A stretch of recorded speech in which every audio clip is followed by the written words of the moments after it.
Yelizce Tarifler Yemek kanalıma ve yeni tarifime hepiniz hoş geldiniz güzel arkadaşlarım. Bugün sizlerle yapımı oldukça basit, malzemeleri her evde bulunabilecek malzemelerle lezzeti muazzam, ağırlık hissettirmeyen, lezzeti gerçekten çok güzel olan çok hafif bir tatlı hazırlayacağız. Havuç tatlısı yapacağız. Muhallebili havuç tatlısı hazırlayacağız.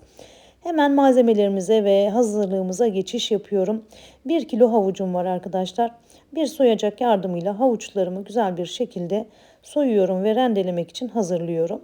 Bu tarifi yıllar yıllar oldu yapmayalı, bir arkadaşım sayesinde hatırladım ve sizlerle de paylaşmak istedim. Yeliz'in Günlüğü vlog kanalımda misafirlerimi hazırlamıştım ve orada vlog kanalımı izleyen arkadaşlarım bu tarifi özellikle paylaşmamı istediler. Yemek kanalıma da bu yüzden tariflerimi yüklemeye çalışıyorum. Vlog kanalında tarifleri detaylı bir şekilde anlatamıyorum. Bu şekilde seven arkadaşlarıma faydalı olmak için ayrı bir yemek kanalı açtım. Tariflerimi de burada paylaşarak sizlerle buluşturmaya devam edeceğim. Soyduğum havuçlarımın uç ve alt kısımlarını güzel bir şekilde kestikten sonra rendeleme işlemine geçiş yapıyorum.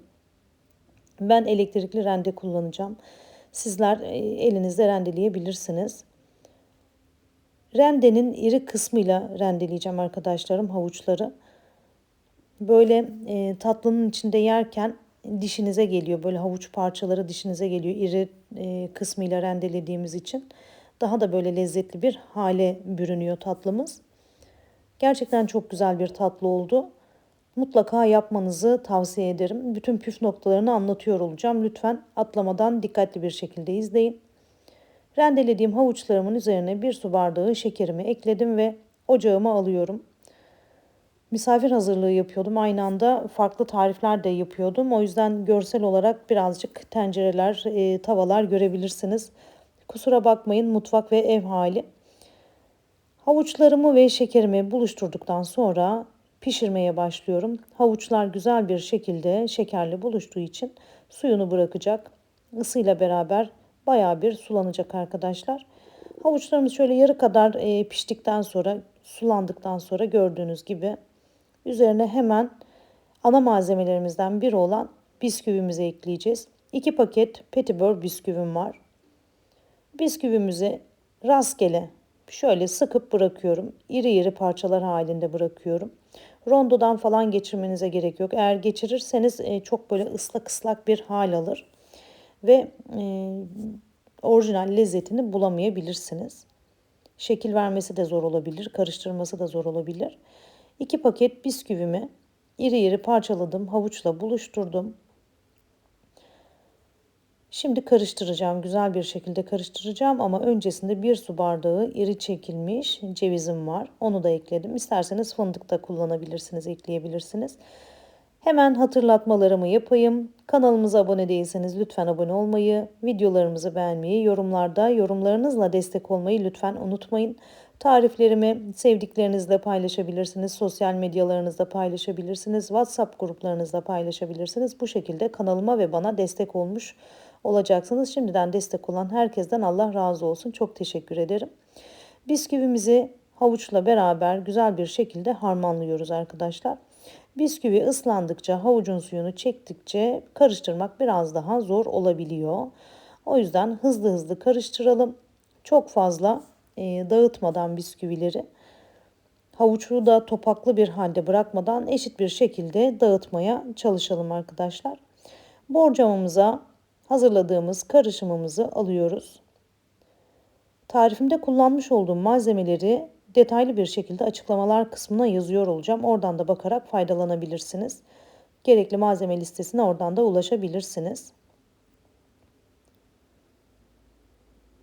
Serdiğim havuç ve bisküvi karışımını spatula yardımıyla düzeltiyorum.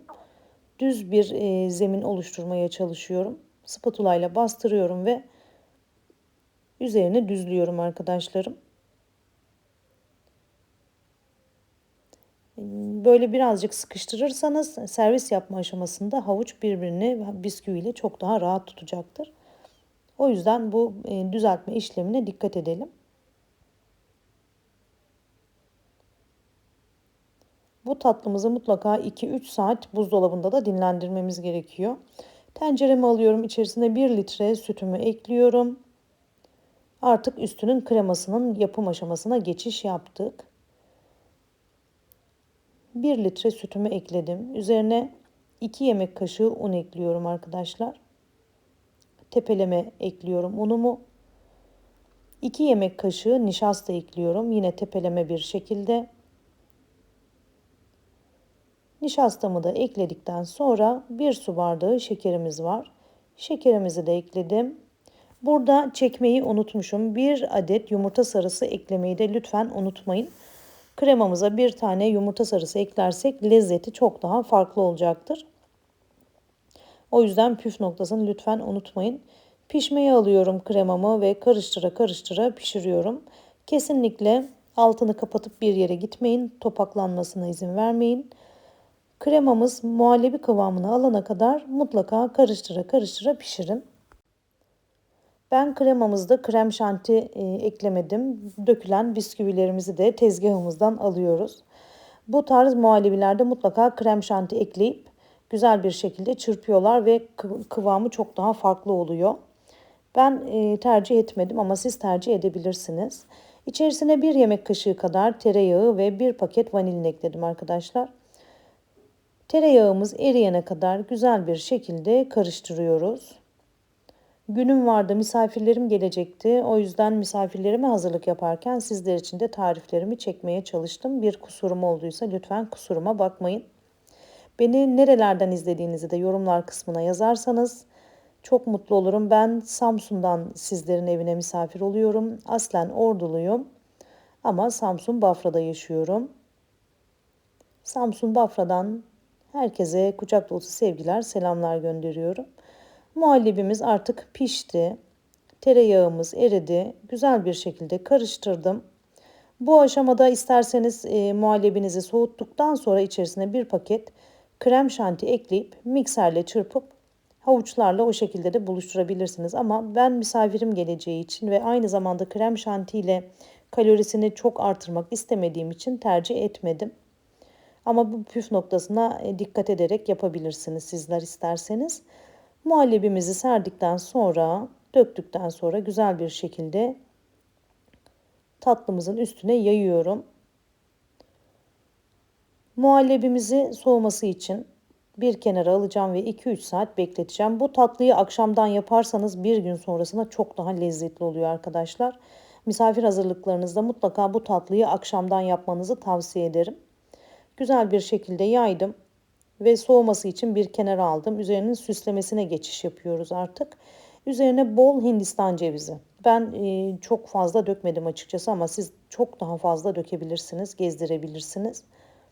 Bolca Hindistan cevizini döktükten sonra dilimler haline getiriyoruz arkadaşlarım. İstediğiniz büyüklükte kesebilirsiniz.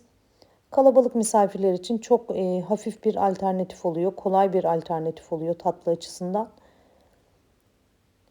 İstediğiniz büyüklükte keserek servis aşamasına geçiş yapıyoruz. Umarım tarifimi beğenmişsinizdir. Mutlaka yorumlarda eğer denediyseniz, yaptıysanız tariflerimi nasıl bulduğunuzu yazmanızı rica ediyorum. Çünkü birçok arkadaşım yorumlar kısmına bakarak tarifi yapıp yapmamaya karar veriyor ama bana güvenebilirsiniz. Gerçekten tam not alan bir tatlı oldu misafirlerimden. Artık sunum aşamasına geçiş yapıyoruz. Gördüğünüz gibi görsel olarak çok şık, lezzet olarak çok güzel bir tatlı oldu. Buraya kadar geldiğiniz için hepinize çok teşekkür ederim. Kendinize iyi bakın. Hoşça kalın.